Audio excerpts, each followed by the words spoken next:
또한 류마티스 관절염은 관절 이외에도 폐, 심장, 혈관 등과 같은 주요 장기에도 합병증을 남길 수 있는 면역 질환이므로 초기에 진단하는 것이 중요하고,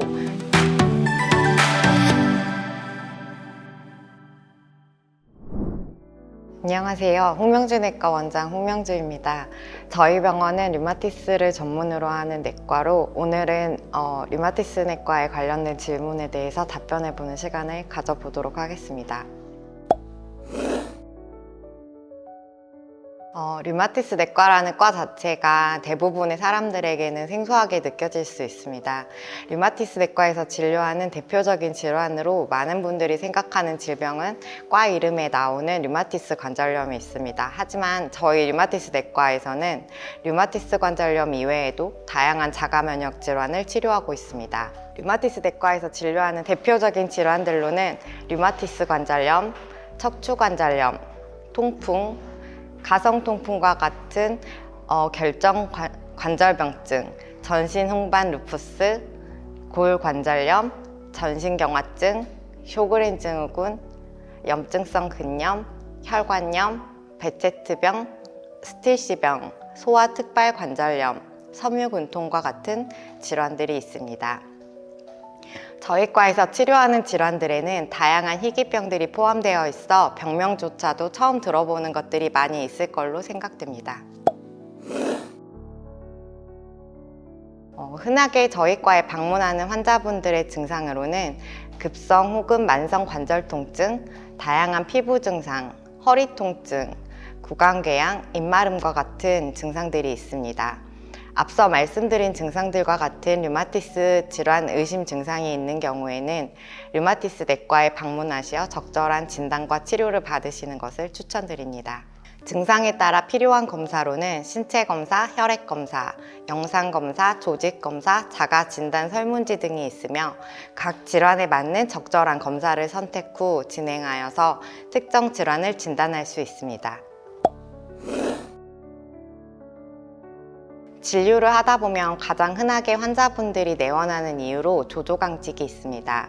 조조강직이란 오전에 자고 일어나서 손가락이 잘 쥐어지지 않고 불편감이 느껴지는 증상인데 류마티스 관절염의 대표적인 증상 중에 한 가지로 알려져 있습니다.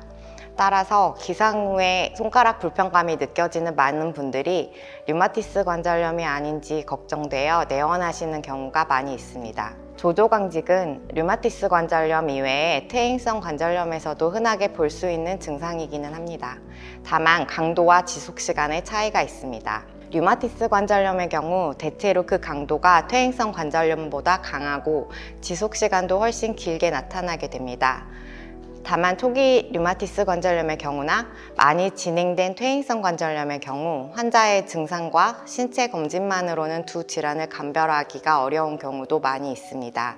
따라서 불편감이 지속되는 경우에는 류마티스 관절염 항체 검사, 염증 검사를 포함한 혈액 검사, 단순 촬영, 초음파와 같은 여러 가지 검사를 통해서 류마티스 관절염과 퇴행성 관절염을 감별해 보시는 것이 필요합니다. 두 가지 질환을 검사를 통해 감별해야 하는 이유는 이 두 질환이 초기의 증상은 유사하게 나타나지만 치료 방법과 예후에서는 큰 차이를 보이기 때문입니다. 먼저 퇴행성 관절염은 골관절염이라고도 이야기를 하는데 이는 관절과 관절 주변 구조물이 연령 증가에 따라 약해져서 발생되는 증상입니다. 관절 사용이 많으신 분들, 가족력이 있으신 분들의 경우에는 40대 젊은 나이에도 증상이 발생하기도 합니다. 퇴행성 변화이기 때문에 질환을 없애는 것이 치료 목표가 아닌 증상을 조절하여 일상생활에 불편함이 없도록 하는 것을 치료 목표로 삼고 있으며 저 같은 경우 이러한 환자분들이 내원하시면 약물치료나 주사치료, 물리치료 이외에도 평소 생활습관, 운동량, 관절 사용 정도 등을 확인하여 증상의 악화를 최대한 막거나 늦춰보려는 교육을 함께 진행하고 있습니다. 다행히 퇴행성 관절염은 사용량을 줄이고 증상 조절하는 약제, 다양한 관절 보조제 등을 사용하면 진행을 늦출 수 있고 진행이 된다고 하더라도 관절 기능에 장애가 생기거나 하는 일은 드뭅니다. 그러면 류마티스 관절염은 어떨까요?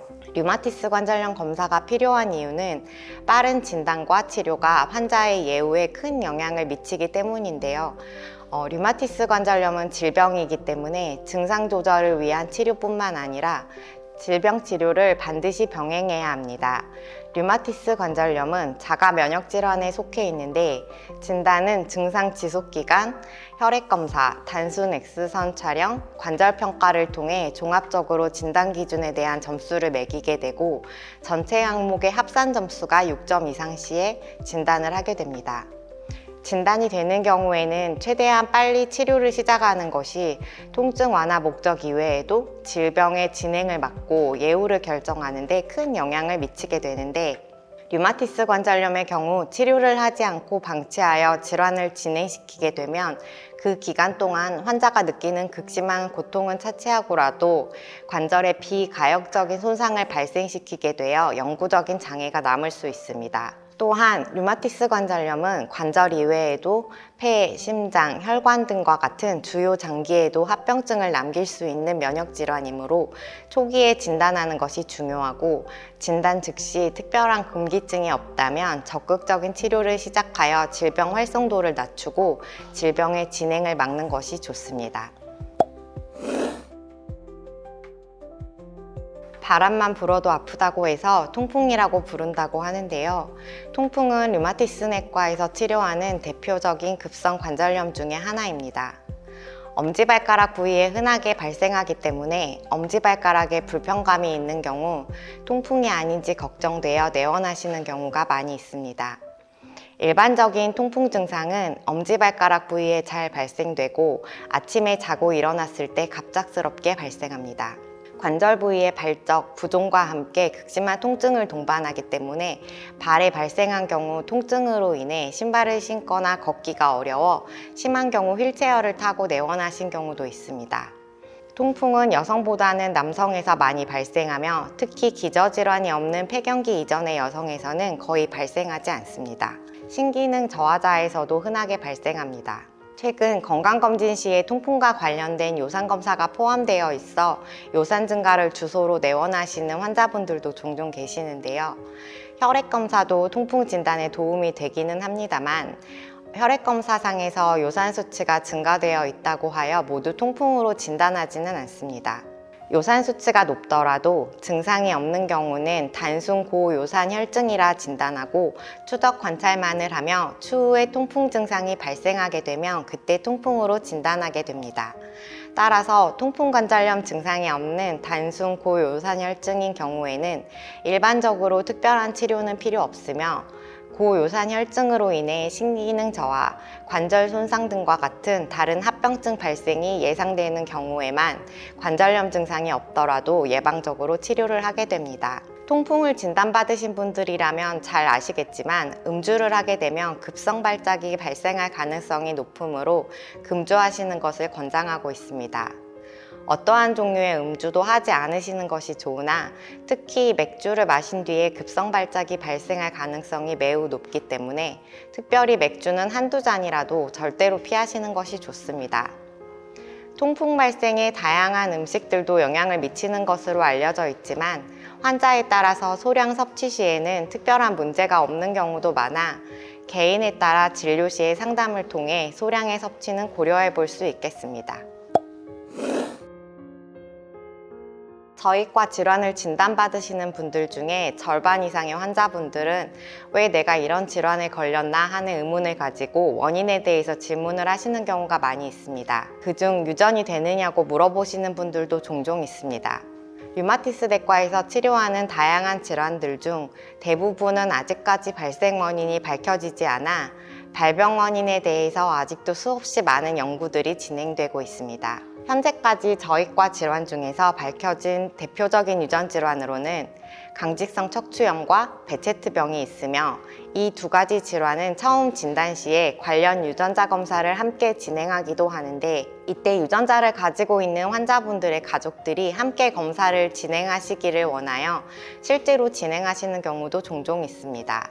하지만 유전자가 알려진 강직성 척추염과 베체트병을 포함하여 저희과에서 치료하는 많은 질환들은 희귀병으로 분류되어 있습니다. 따라서 해당 유전자를 가지고 있다고 하더라도 발병 확률이 유전자가 없는 분들보다 높은 것이지 전체적인 유병률 자체가 높은 것은 아니므로 유전자를 가지고 있다고 하여 미리부터 많은 걱정을 하실 필요는 없습니다. 추후에 해당 질환에 대한 의심 증상이 발생한다면 그때 적절한 평가를 진행하여 질환 발생 유무를 진단하고 필요시에 치료를 진행하시면 됩니다. 기타 유전자가 밝혀지지 않은 다른 많은 질환들은 유전적인 관련성을 완전히 배제할 수는 없지만, 또한 유전적인 관련성을 특정할 수도 없기 때문에 이에 대해서는 아직 더 많은 연구가 진행될 필요가 있다고 생각됩니다. 저희과에는 의외로 젊은 여자 환자분들이 많이 내원하시는데요.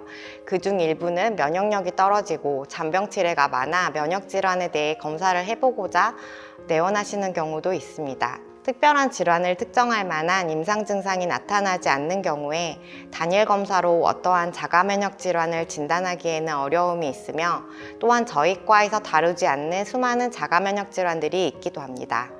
하지만 어떠한 질환의 특이적인 증상이 아닌 어떠한 질환에서든 나타날 수 있는 비특이적인 증상만이 질환 초기에 일정 기간 동안 나타나는 면역 질환도 있기 때문에, 일상생활에 불편감이 있을 정도의 증상이라면 비특이적인 증상만이 나타나더라도 미리 자가 면역 질환에 대한 항체 검사를 진행해보고 그 결과에 따라 발병 가능성이 있는 질환들을 예측해 볼 수는 있습니다. 류마티스 내과에서 진행 가능한 자가 면역 질환 검사로는 항액 항체를 포함한 다양한 자가 항체 검사가 있는데, 이러한 검사들은 진료를 통하여 어떠한 환자에서 어떠한 검사를 진행할 것인지 적절하게 선택되어 진행되어야 하고, 그 결과에 따라 특정 질환을 진단하거나 배제하는 데 도움을 받을 수 있습니다. 오늘은 류마티스 내과에 방문하시는 분들이 가장 궁금해하는 질문에 대한 답변을 드렸는데요. 혹시 영상을 보고 궁금한 점이 있다면 홍명주 내과에 오셔서 상담 받아보시길 바랍니다. 감사합니다.